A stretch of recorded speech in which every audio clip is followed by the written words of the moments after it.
In 1994, a man realized the gravestones weren't gravestones. Under that hill was a temple older than Stonehenge, older than the wheel, older than farming itself. And 11,000 years ago it disappeared, and we still can't agree why. Before we go on, if stories like this are why you love history, hit subscribe. You won't want to miss what's coming. Southeastern Turkey, a limestone ridge in the Germush Mountains, 15 kilometers from the city of Şanlıurfa, close enough to the Syrian border that on a clear day you can see the haze of another country. There is a hill here.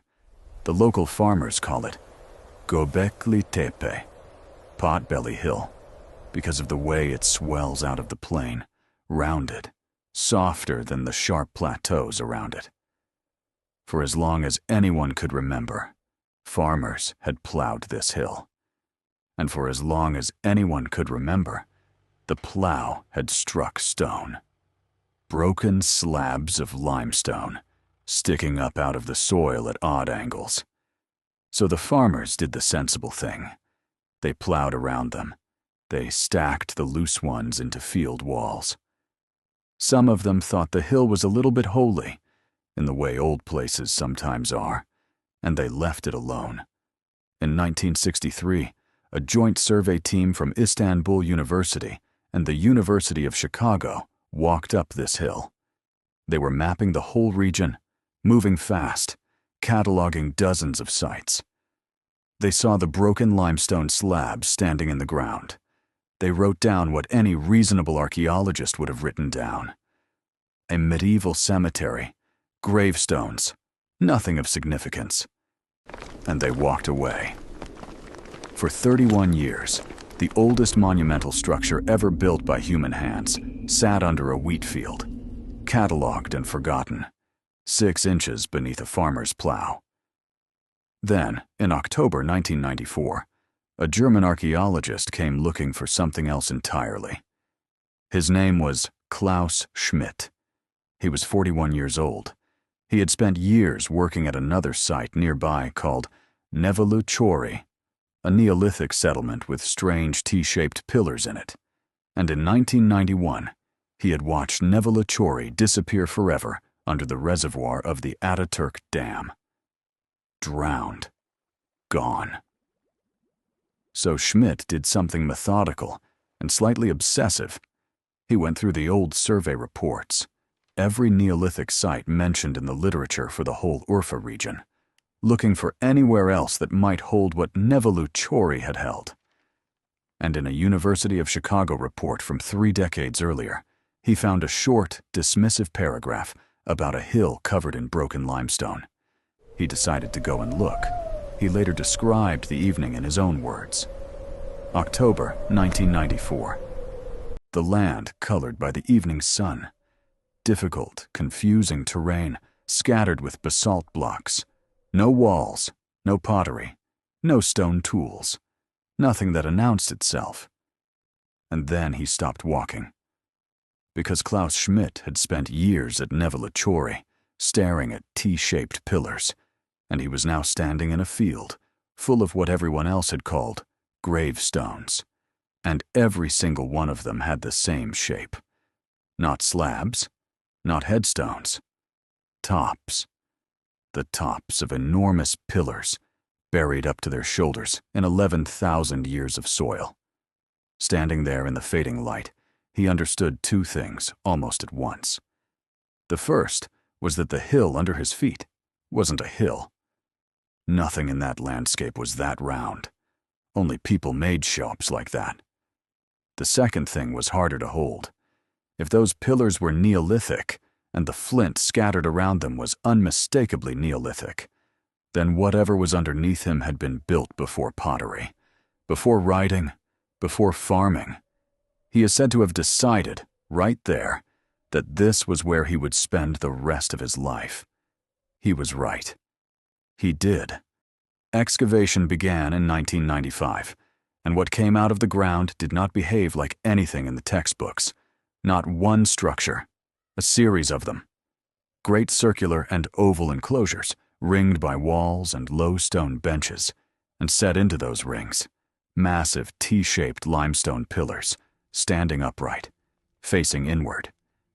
In the center of each ring, 2 more pillars, larger than all the others, standing free and facing each other like 2 figures in conversation. The tallest excavated pillars rise about 5.5 meters, taller than a giraffe. The heaviest weigh in the range of 10 to 20 tons. Each one was cut from the bedrock of the same ridge, shaped, dragged, lifted upright, and set into place. And they are carved. Not roughly, not symbolically. Carved with real skill, in low and high relief, by people who knew exactly what they were doing with a piece of flint. Foxes with their mouths open, wild boars, snakes pouring down the stone in columns, vultures with their wings spread, scorpions, cranes, spiders, leopards, wild cattle, ducks. Each enclosure seems to have a dominant creature, one animal that shows up again and again on its stones, as if that particular ring belonged to it, or to whoever the animal belonged to. And then there is the detail that changes how you look at the whole place. On some of the pillars, there are arms, long, thin arms carved down the sides of the stone, bending at the elbow, ending in hands with individual fingers that meet across the front of the pillar. Below the hands, a carved belt. Below the belt, a loincloth, sometimes with the pelt of a fox hanging from it, which means these are not pillars. The T-shape is a head. The shaft is a body. Every enclosure at Göbekli Tepe is a ring of enormous stone beings, standing shoulder to shoulder, facing inward toward 2 much larger beings at the center, for 11,000 years, in the dark, under the soil. Nobody knows who they are meant to be: ancestors, spirits, gods, the dead. Something we don't have a word for anymore. Then the radiocarbon dates came back, and the argument started. The oldest monumental phase at Göbekli Tepe belongs to a period archaeologists call the pre-pottery Neolithic A, around 9,500 BCE, roughly 11,500 years ago. Numbers that large stop meaning anything, so anchor it. Stonehenge is about 5,000 years old. Göbekli Tepe was already ancient, already buried, thousands of years before the first stone at Stonehenge was raised. It is roughly 6,000 years older. The Great Pyramid of Giza is about 4,500 years old. Göbekli Tepe is more than twice its age. Writing had not been invented. The wheel had not been invented. Metal tools did not exist. Pottery, clay pots, the single most basic technology of settled life, had not been invented yet. That is literally what the period is named for. Pre-pottery. And here is the part that broke the textbook. For most of the 20th century, the story of civilization had one agreed shape. First, people learned to farm. Farming produced surplus food. Surplus food allowed permanent villages. Villages grew into towns, and towns had enough spare labor and spare wealth to build temples and monuments. Farming first. Monuments last. Göbekli Tepe has no domesticated plants and no domesticated animals in its earliest layers. The monuments are there, the farming is not. The monuments came first. Klaus Schmidt put it in 5 words that have been quoted ever since. First came the temple, then the city.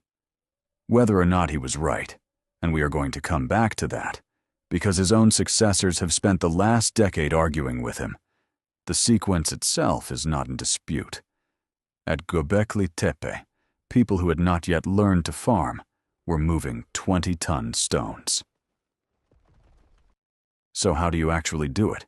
Start with the quarry, because the quarry is still there, on the same limestone plateau, a few hundred meters from the enclosures. The builders did not haul stone across a landscape. They had excellent limestone directly under their feet, and they cut the pillars straight out of the bedrock where they lay.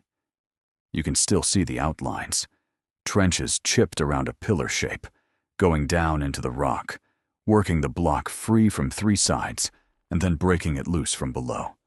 The tools were flint and obsidian. Nothing harder existed. And in that quarry, there is one object that tells you more about these people than almost anything else on the site. An unfinished pillar, still lying in the bedrock, still attached, about 7 meters long, and if it had ever been raised, it would have weighed somewhere around 50 tons. They started it, and they never finished it. Nobody knows why. Maybe it cracked. Maybe the effort was impossible, and everyone knew it halfway through. Maybe whoever wanted it died. But it sits there, half born out of the rock, and it tells you these were not people executing a safe, well-understood building program. They were pushing at the edge of what could be done, and sometimes they lost. Then you have to move the finished ones. No wheels, no draft animals, no metal. The distances were short, roughly 100 to 500 meters, which is the only reason this is possible at all. Ropes of plant fiber, wooden levers and sledges, ramps of packed earth, and people. Estimates for a single large pillar run to hundreds of workers, coordinating for weeks, which raises the question nobody asked for the first 10 years of excavation. What did those hundreds of people eat? That question has an answer now, and it came from the least glamorous objects on the site. Grinding stones, hundreds of them. Standardized, efficient, well-made grinding kits, clustered in defined working areas on the terraces around the enclosures. Use-wear analysis shows they were processing cereals, and phytolith analysis, which recovers microscopic silica skeletons of plants, confirms cereals were present on site in enormous quantities. Wild cereals, not farmed, gathered from the hillsides around them, hauled up and ground into flour on an industrial scale right next to the monuments to feed the people building them. And that flips Schmidt's sentence into something even more interesting. If you need to feed hundreds of workers on wild grain year after year for centuries, sooner or later, somebody is going to start managing where that grain grows. The monument may not have been the reward for farming. The monument may be the reason for it. Walk the enclosures, and you notice the animals are wrong. Not badly carved, the opposite. They are carved beautifully. They are wrong in the sense that they are not the animals you would expect. There are almost no images here of the things people were eating. No gentle herds. The excavated bone from the site is full of gazelle and aurochs, the food.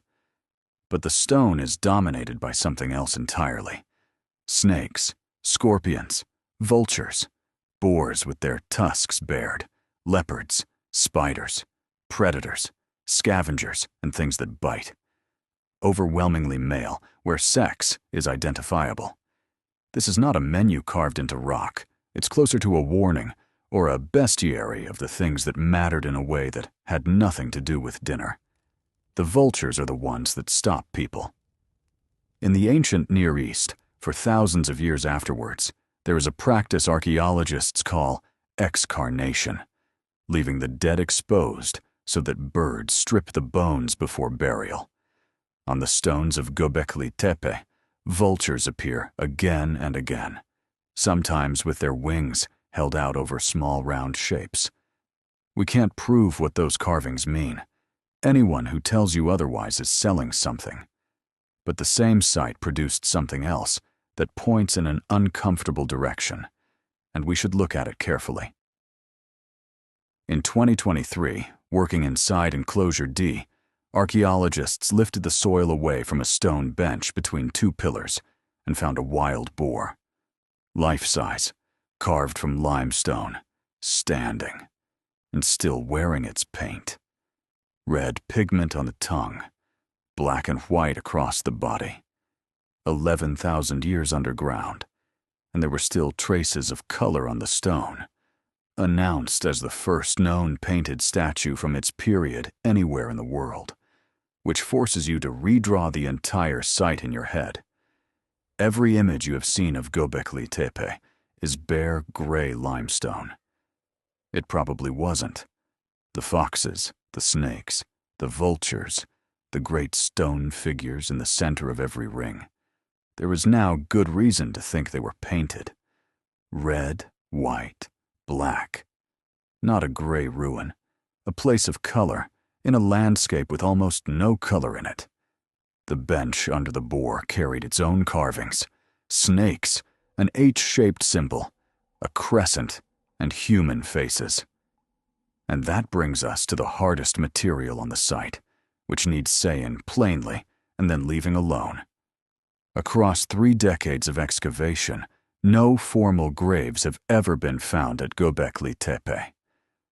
What has been found is around 700 fragments of human bone, mixed into the fill of the buildings. More than half of them come from skulls. 3 of those skull fragments are carved, long, deliberate grooves cut into the bone after death, running front to back. One has a drilled hole and traces of red ochre still in it. The researchers who published the finding could not match the pattern to any other site in the world. Their careful reading is that the people of Göbekli Tepe practiced some form of skull cult, a treatment of the human head after death that meant something specific. What it meant, we do not know. Skull practices across human history run the full range from the deepest reverence for ancestors to the display of defeated enemies, and the 3 fragments cannot tell us which end of that range we are looking at. It is an open question, and the honest answer is that it will stay open until there is more evidence. Now the revision. Because the most interesting thing that has happened at Göbekli Tepe in the last 10 years is that the archaeologists started arguing with the man who found it. Klaus Schmidt's picture was clean and powerful. Göbekli Tepe was a sanctuary. Nobody lived there. Scattered bands of hunter-gatherers traveled in from across the region, gathered on this hill in sight of the whole plain, built and feasted and performed whatever they performed, and went home. First came the temple, then the city. Schmidt died in 2014, and the digging continued without him, and the ground started producing things that don't belong in an empty sanctuary. Cisterns cut into the bedrock, water management, on a hilltop with no spring, rectangular domestic buildings, those hundreds of grinding stones laid out in defined food preparation zones, and 6 years of dedicated analysis of the site's chipped stone, showing tool-making happening on site, from the earliest phase onward, the ordinary residue of ordinary daily life. The picture that has replaced Schmidt's is messier and, in a way, better. Not an empty temple visited by pilgrims, a place where people actually lived, quasi-sedentary, stay-in for long stretches or permanently, who also built something monumental in the middle of where they lived. The same reversal has happened at Karahan Tepe, a sister site 40-odd kilometers away, where houses have been found, sitting alongside the monumental structures. So the headline you have heard, "The World's First Temple," is Klaus Schmidt's interpretation, not a settled fact. What is settled is stranger and less tidy. Before farming, before pottery, before the wheel, people in this landscape were living together in numbers large enough and organized enough to raise 20-ton stone figures in rings on a hilltop. Which leaves the question that everyone asks last, and that the internet answers with total confidence, and that archaeology does not. Why is it underground? The enclosures were not found standing in open air. They were found filled, packed to the top with sediment, limestone rubble, flint flakes, ground stone tools, animal bone, and small amounts of human bone. That fill is why the carvings survived in such astonishing condition. Whatever put it there, sealed an 11,000-year-old art gallery. For decades, the answer seemed obvious, and Klaus Schmidt argued it. The burial was deliberate. The people who built these enclosures shut them down on purpose, filled them in when their working life was over, the way you might bury a body. Ritual decommissioning, a building funeral. It's an extraordinary idea, and it produced an extraordinary question that has launched 1,000 videos. Why would anyone build something this hard and then hide it? Here is what those videos don't tell you. Researchers from the same institute that excavates the site have spent the last several years arguing that it probably never happened. Their case is unglamorous and difficult to dismiss. First, the fill is uneven. If people had ceremonially buried an enclosure, you would expect the fill to go in evenly, all the way round. It doesn't. The damage and the deposition are heaviest on the side closest to the hill slope, which is precisely what erosion looks like. Second, everything in that fill was already lying on the surface of the mound after centuries of use. The flint, the bone, the broken tools. Rain and slope slip would carry exactly that material down into an open enclosure. Third, this is earthquake country, and archaeoseismological work has found damage patterns at the site, consistent with seismic events during the Neolithic. Walls fall down on their own here. One of the project's own researchers has stated plainly that alternative explanations to ritual burial should be considered, and that slope slip from the higher parts of the mound is a very likely one. A published DAI-affiliated paper goes further and calls ritual backfilling outdated. The debate isn't finished. Others still hold to intentional decommissioning and point to the density and composition of the deposits, and to the fact that at both Göbekli Tepe and Karahan Tepe, people kept building around the filled structures, but never directly on top of the spot where an old one had stood. So the honest answer to the most famous question about Göbekli Tepe is this: we do not know whether it was buried by its own people or by the hill it was built on. And the most viral fact about this site may turn out to be the one that isn't true.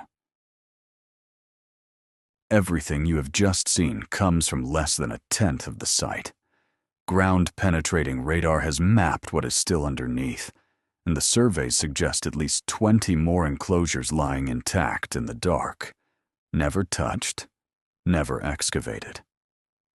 At the current pace, some archaeologists estimate that fully excavating Göbekli Tepe would take on the order of 1.5 centuries, which means the people carving those foxes have not finished talking. It means the next enclosure opened could confirm the temple theory, or bury it. It means that the version of human prehistory in the textbook you were given at school is not the final version. It is a draft, and it is still being edited by people with brushes in the dust on a hill in southeastern Turkey.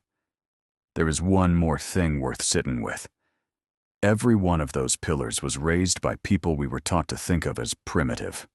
No metal, no wheel, no writing, no farms. They organized hundreds of workers, quarried 50-ton blocks, invented monumental architecture, carved animals with a precision we still admire, painted them red and white and black, and arranged 3 separate enclosures according to a near-perfect equilateral triangle. And then a survey team walked across the top of it in 1963 and wrote down medieval cemetery and kept walking. Göbekli Tepe reminds us that the past isn't finished with us. Every generation digs up a new version of who we used to be, and every generation finds out they were more than we assumed.